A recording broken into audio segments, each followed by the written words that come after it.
Greetings, everyone, and welcome to another special Halloween edition of Comic Book Wednesday.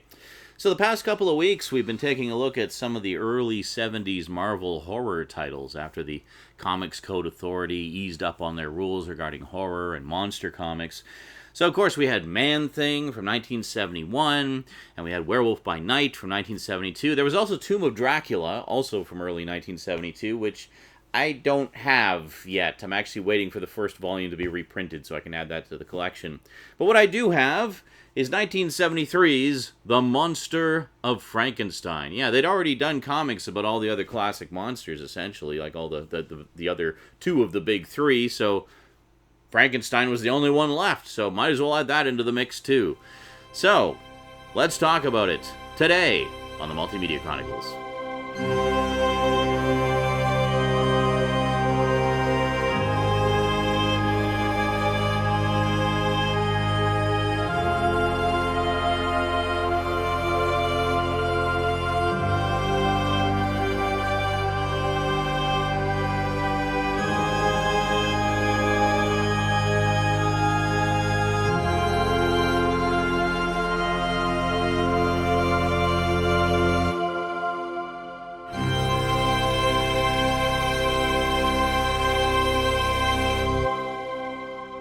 Welcome back. So by 1973, Marvel had a pretty full slate of horror titles. They had a whole bunch of black and white horror magazines on the market. They, of course, had Man-Thing and Ghost Rider and Moon Knight and Werewolf by Night and Tomb of Dracula. Tons of horror stuff. So what was left? Well, Roy Thomas, who had actually co-created a lot of those horror titles, had been toying with the idea of doing a Frankenstein series for a while, but he was just too swamped with other things, so he turned over the concept to Gary Friedrich, who basically wrote the first dozen or so issues. So the interesting thing about Monster of Frankenstein, compared to all of the other monster titles, is it actually started off as a period piece. Yeah, the first 11 issues actually take place back in the past, about 50 years or so into the past. Where it begins is the monster is discovered by Robert Walton IV. Yes, the descendant of the Robert Walton from the novel, encased in a block of ice. So it seems like Robert Walton is kind of following in his great-great-great-grandfather's footsteps, and also runs a ship and is out trying to get through the ice floes. And anyway, in their travels, they find the Frankenstein monster, bring it on board. Needless to say, it thaws out, and all hell breaks loose. But over the course of the first 4 issues, we actually get a retelling of the original story of Frankenstein, and it's actually a fairly accurate translation of the original book. It also has, I think, one of the more horrific versions of the female Frankenstein monster from the book, which in this case, in the original book, Frankenstein makes the female monster as a companion for the monster and actually destroys it before bringing it to life. In this version, however, he brings her to life, and he's like, oh my God, what have I done? What have I done? And she stands up and starts to take a few faltering steps. Then he turns around, pulls out a knife, and attacks her and kills her right in front of the monster. So it's a much more brutal version of that part of the story than what we see in the original book and what we've seen in a lot of the film versions. So the way it ends here is much like at the end of the book. The monster and Victor have their final confrontation out on the ice. Victor gets killed while pursuing the monster, and then the monster, in anguish, tries to kill himself by throwing himself into the icy water, but he ends up just freezing, and I guess because he's the Frankenstein monster and he's nigh on indestructible, it just puts him into a state of suspended animation until 1890, when he meets up with Robert Walton IV and gets thawed out. So after that, a whole bunch of stuff happens. What ends up happening is he actually befriends Robert Walton IV, and they go off together for a little bit, but then he ultimately dies in the cold, and the monster is left alone once again. So much of the series at that point is essentially just the monster going across the countryside, meeting people, getting into trouble, and just as you would expect, trying to belong, trying to find friends, trying to find some kind of family to be a part of, what have you, just in search of his own identity and his own need to belong. Now, much like the monster in the book, the monster in this story can speak, which really helps because there's a lot of cases where he meets someone and they're horrified initially, but he tries to explain this, like, no, look, I know I look hideous, but I'm just looking for help. Like, I'm not going to hurt you or anything like that. And sometimes the person calms down and listens to him, and, they talk and everything's cool. Other times they're like, no, you're a monster, they freak out and, all hell breaks loose. Now, of course, one of the interesting things here is a lot of the other monster comics would cross over with the other monster comics. So, since Frankenstein was set, 80 years in the past, how could you cross them over? Dracula! Dracula's been around for a long time. We can have him meet Dracula. Yeah, so sure enough, the monster does run into Dracula at one point, and there's a gypsy woman that he's actually befriended, and who has accepted him for who and what he is, and they, have a very nice friendship. But Dracula turns her into a vampire, and then she attacks him. So what ends up happening is when she attacks him and bites him, her fangs actually pierce his larynx. So now he's unable to speak. Now, they don't include the letters columns in these reprints, unfortunately. I kind of wish they did, because it's always an interesting snapshot of the time period and sort of what fandom was thinking and speculating about at the time. So I can only speculate that a lot of fans were perhaps unfamiliar with the original book. Maybe they only knew the old Boris Karloff movies, or the old Christopher Lee movies, and were unaccustomed to the creature speaking. Like, why is the creature talking? Well, because he talks in the original story if you'd actually read it. So Marvel, of course, wanting to please as many people as they can, decided to try it out with the monster being mute for a while. Now, that said, you do still get the monster's thoughts, so you get his internal dialogue, but now it adds another dramatic element in that now he's not able to verbally explain to people that he's not going to hurt them. They just go entirely by his appearance and his actions, and, well, as we've seen in countless Frankenstein movies, that doesn't always go so well. So things carry on in the 1890s for a little while until, I think it was issue number 11, where he gets frozen in a block of ice. Again. And this time gets thawed out in 1973, yes, modern day. So his initial batch of modern day adventures were actually told in the pages of Monsters Unleashed.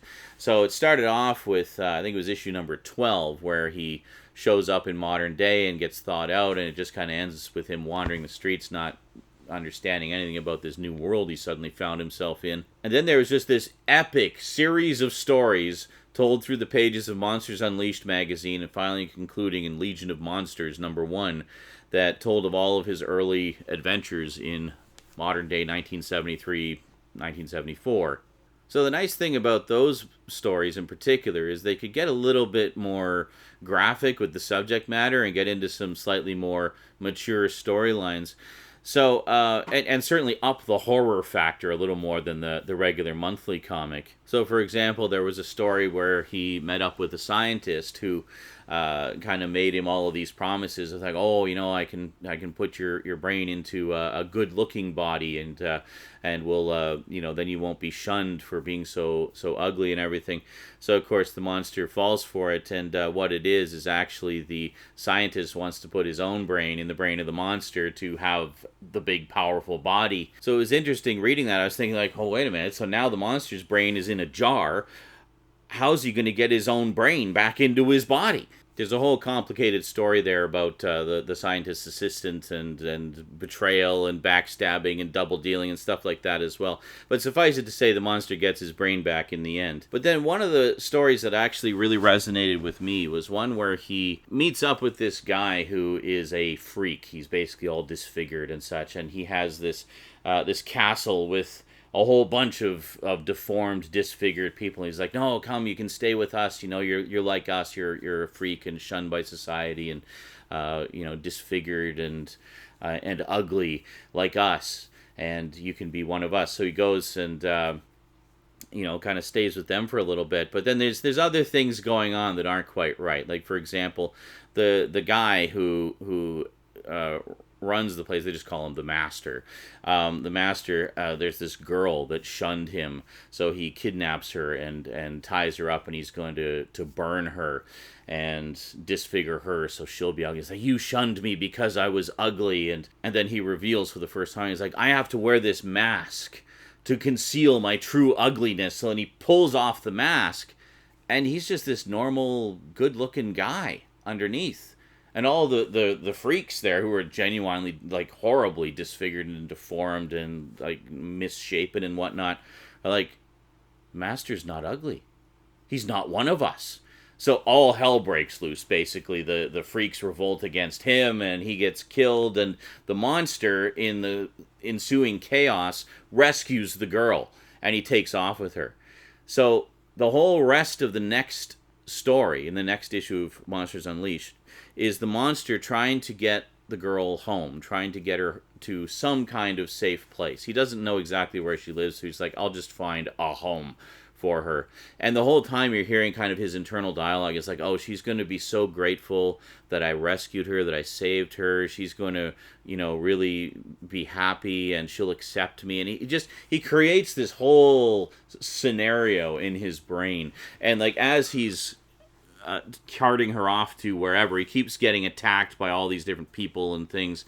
And he's keeping track in his mind of how many times he's saved her life over the course of this story. So there's the first time was rescuing her from the castle of freaks, and then there was all the times they got attacked along the way as he's taking them to their new home.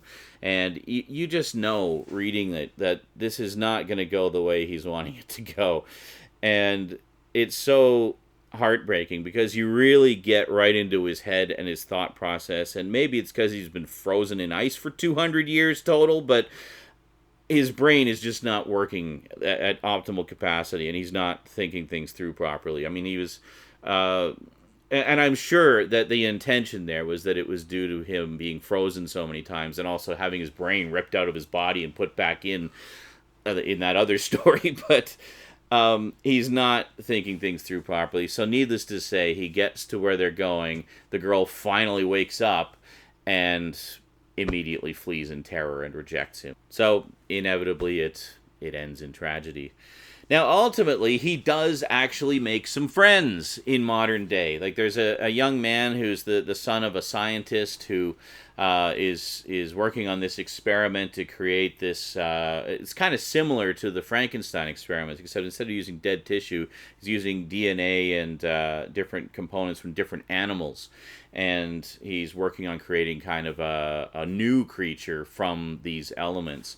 And, well, that goes horribly, horribly wrong because he has a vindictive wife who doesn't understand or appreciate his work, and she sabotages the experiment, and the end result is this massive, indestructible creature made of all these different animals that attacks him, kills him, attacks the monster, almost kills the son, and it just all hell breaks loose. It's quite an exciting story.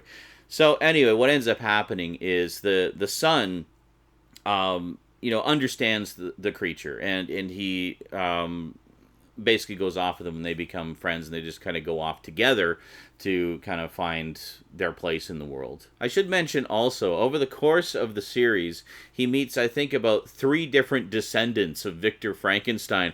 And, of course, much like the book, he's wanting to get in touch with those descendants to see if they can help him, see if they can do anything for him, or just to seek his revenge. Like, in the early stories, he's really just out for revenge against the Frankensteins for what they've done to him.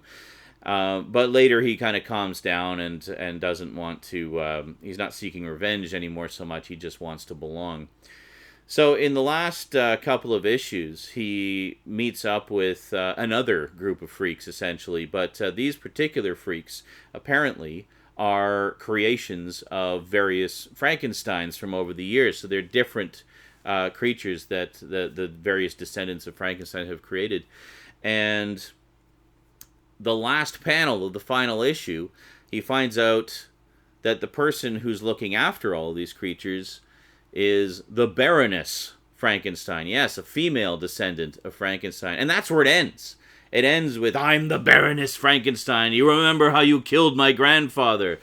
And that's where it ends. That's the end of the final issue. Now, I didn't realize until I was doing some of the research for this video and digging up some of the old, seeing what some of the post-series appearances of the Frankenstein monster were, that I discovered there was actually a continuation of that. There was a two-part Iron Man story in issues 101 and 102 of Iron Man, and I realized upon looking at the covers that I actually have issue number 102 of Iron Man. I've had this since I was a kid. And I always just remembered it because of the Dread Knight, which I thought was a really awesome character. But here's the thing. So in the book, we get the final issue after all the epic tales of the monster of Frankenstein. And following the final issue, you would think they would have those two Iron Man issues. But nope. Instead, they have a nothing story from Marvel Team Up where the monster of Frankenstein meets up with Spider-Man. And they have a little adventure together.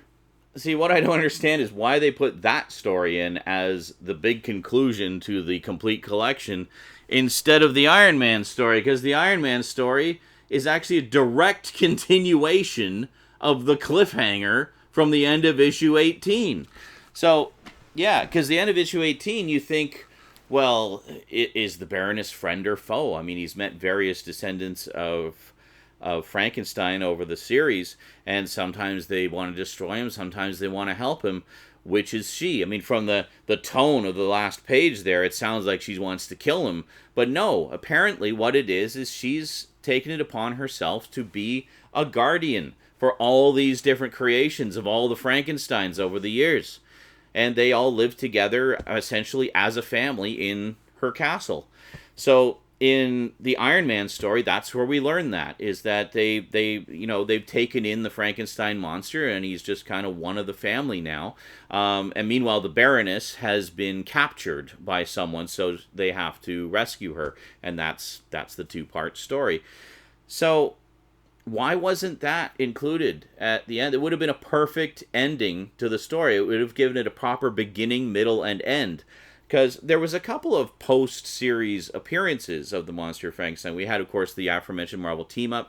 There was also an epic three-part Avengers story with Kang, where Kang was pulling all these powerful beings from throughout history to fight the Avengers, essentially. And the thing about that one, though, it isn't really a continuation from the end of this, because he pulls the Frankenstein monster from the past. So from like the 1800s somewhere, but I guess shortly after he was thawed out or shortly before he was frozen. I can't quite remember. But anyway, so that was a huge epic story. It spanned like 2 issues of the Avengers and was concluded in a giant size issue. So it was basically the equivalent of like 4 issues.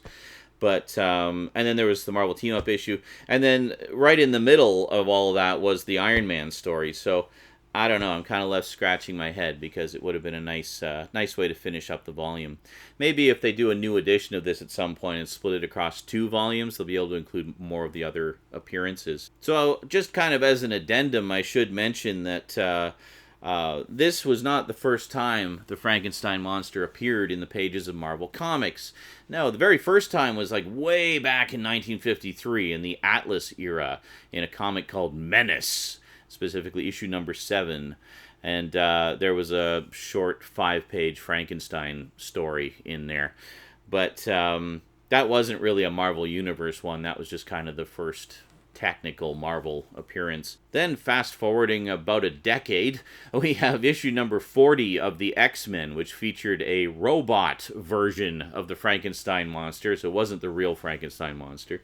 The first time we ever saw the real Frankenstein monster actually officially in the Marvel Universe was in Silver Surfer, number 7, which basically featured the Silver Surfer meeting up with, surprise, surprise, a descendant of Frankenstein. Now, in this case, it was just a mad, crazy scientist dude wanting to, rule the world, whatever, the same usual malarkey. But as part of it, we have a very brief flashback where we see the original Frankenstein monster, and that is it. That is the first official in-universe appearance of the Frankenstein monster. Now, the story as it's told in The Silver Surfer kind of conflicts with what was later established in the actual Monster of Frankenstein series. But, I mean, you could kind of shoehorn them together, I guess, if you really wanted to. So, long and the short of it is, I actually had an absolute blast with this series. As I mentioned before, the original run of the various Marvel Monsters comics happened a little bit before my time. I was one when this came out, so it was so much fun to actually go and sit down and read this. And honestly, other than the little hiccup with the last two comics included in the collection, which should have been the Iron Man comics, this is a great collection. And other than that, it really is definitive. Like, as far as the actual run, it is definitive. It has every single appearance from the first issue of the regular series, all the Monsters Unleashed stories, like all the Marvel Horror Magazine stories that tie into it and everything, and it's just fantastic.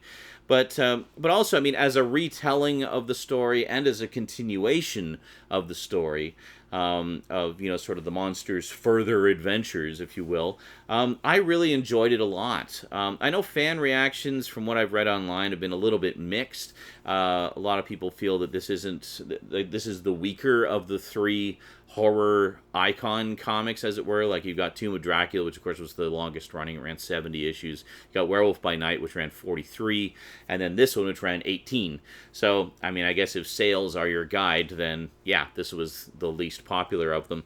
But this also came out a year after the others debuted, so I almost wonder if the appetite for comics featuring the classic monsters was waning a little bit.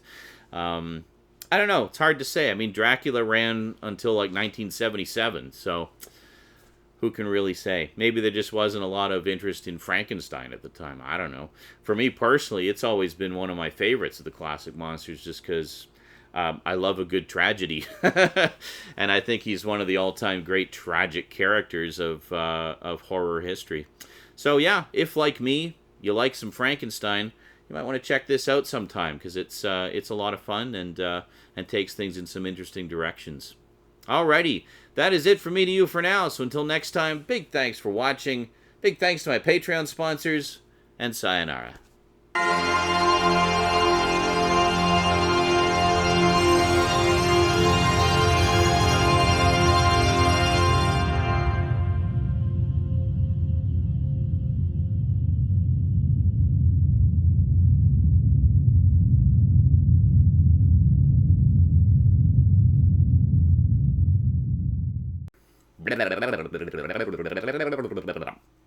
Welcome back. So, in 1973, Roy Thomas, who had been fucking around doing some shit, decided to do some more shit, and then did some shit. It was some good shit, too. Best intro ever.